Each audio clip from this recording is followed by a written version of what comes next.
Now, the second ritual, or the second reason why rituals strengthen PPM, I believe, is that rituals are essential in maintaining structure and security in the project life. And you explained me before when we discussed this that that working towards a PPM framework often results in resistance, right? Can you elaborate a little bit on that? Yeah, sure. I think, obviously, as I told you before, project portfolio management for me is a dynamic decision-making process.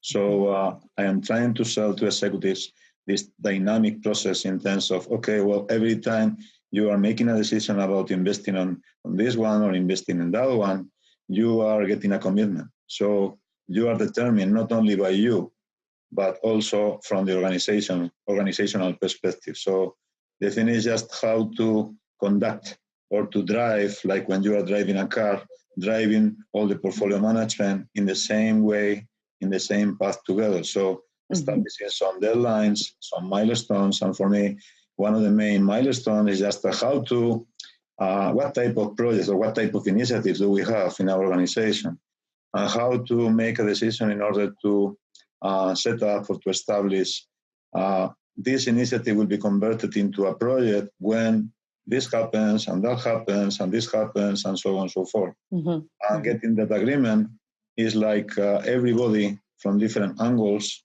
are getting the nouns and unknowns from every project. So, or nouns and unknowns for any initiative. So it is easier for them just to establish a mechanism. One special or personal example was in that organization, the organization I mentioned before about the communications company in Chile, was how to define or how to differentiate between a project and a program.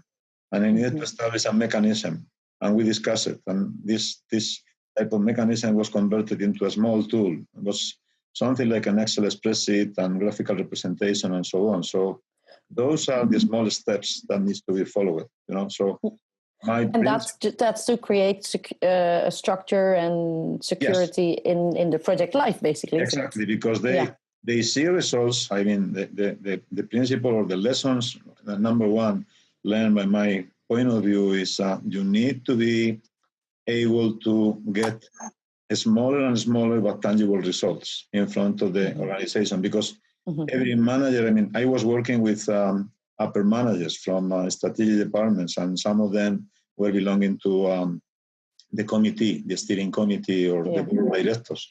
So they didn't have enough time. So they say, well, I need to be as profitable as possible, optimizing the time that they invested into discussions and meetings and so on, in order to create, as you said, security, but also tangibility in terms of, okay, well, we have been discussing for 1 hour or a couple of hours, but finally we got a result, we got an agreement. Step number one, click, done.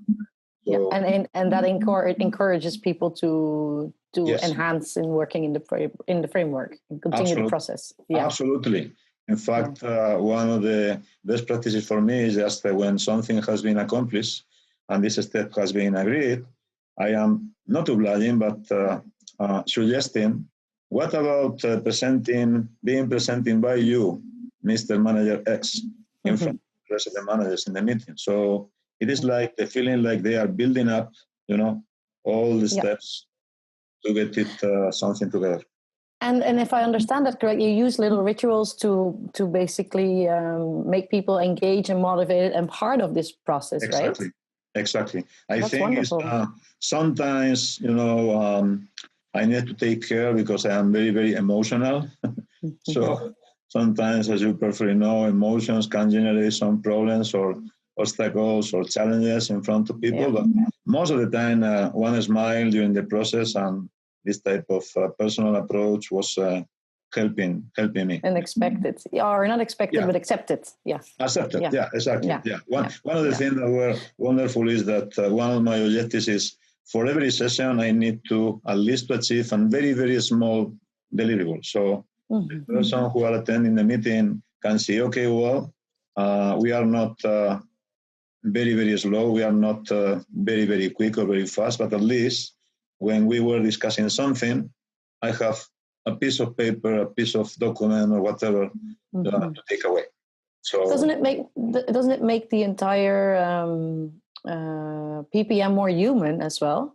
Yeah, because it's of course a very technical approach. It's and you often work, I think, with technicians or engineers or people. Yeah, exactly. Yeah, so sometimes they are looking for more elaborated things or more complicated things when from the technical point of view. But when you are talking to upper managers, what they are looking for is, okay, well, I don't care about the technical details. What I care is about the results and how to the heart. Yes.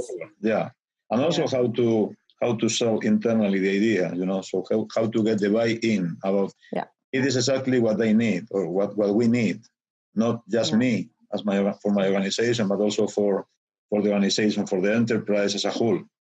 And I think, sorry, you continue. No, I just finished. And I think that's also where rituals can be so powerful and so helpful, because it makes anything more human, and it helps people to, we'll go back to it in a little bit, it helps people pause and reflect on the past and move towards the future. Absolutely.